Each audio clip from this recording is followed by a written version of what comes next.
Time పావుతకు 1 గంట అవుతుందండి. ఇప్పుడు వెళ్తున్నాం కొండవెలగడ. మొన్న రెస్క్యూ చేసాం కదా డాగు, ఆ డాగ్కి ఫుడ్ పెట్టేసి ఆ దారిలో ఎన్ని డాగ్స్ ఉంటే అన్నిటికీ ఫీడ్ చేసి వస్తాం. చూడండి చాలా ఎక్కువ ఉందండ. ఏయూ మీద నుంచి వెళ్ళాము, చాలా డాగ్స్కి ఫీడ్ చేశాను. అదంతా ఒక లాంగ్ వీడియో చేసి పెడతాను మీకు. కొండవెలగడ వెళ్ళాలి మనం. ఇగోండి అటువైపు నెల్లిమర్ల కొండవెలగడ. ఇది నెల్లిమర్ల మీద నుంచి అంటే విజయనగరం నుంచి మెడికల్ కాలేజ్ నుంచి, అదేవిధంగా కొండవెలగడ వెళ్ళి అటు నుంచి నెల్లిమర్ల. ఇగోండి అటవీ శాఖ బోర్డు ఇది అక్కడే ఉంటుంది. అంటే అంత లూపులో ఉంటుంది ఆ డాగు. దానికి ఫుడ్ చాలా ఇబ్బంది అవుతుందండి. మనం వెళ్ళి ఫుడ్ పెడితేనే దానికి ఫుడ్ అనమాట. చాలా ఇబ్బంది పడి, రెండోది చాలా భయం అండి దానికి. ఇగోండి ఎలా చూస్తుందో చూడండి. మేము వెళ్ళేసరికి అక్కడే ఉందండి. ఫుడ్ పెడితే ప్లేట్ ఉంపేస్తుంది, అది చింపేసి పడేసి ఆ కింద పడిపోతే ఏరుకొని తింటుంది అది.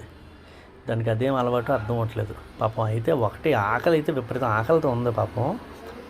మేము పెట్టిన తర్వాత కాసేపటికి వచ్చి తినేసి మళ్ళీ ప్లేట్ వంపేసి కిందన పడేసి ఆ కిందన పడిపోయింది తింటుంది అది.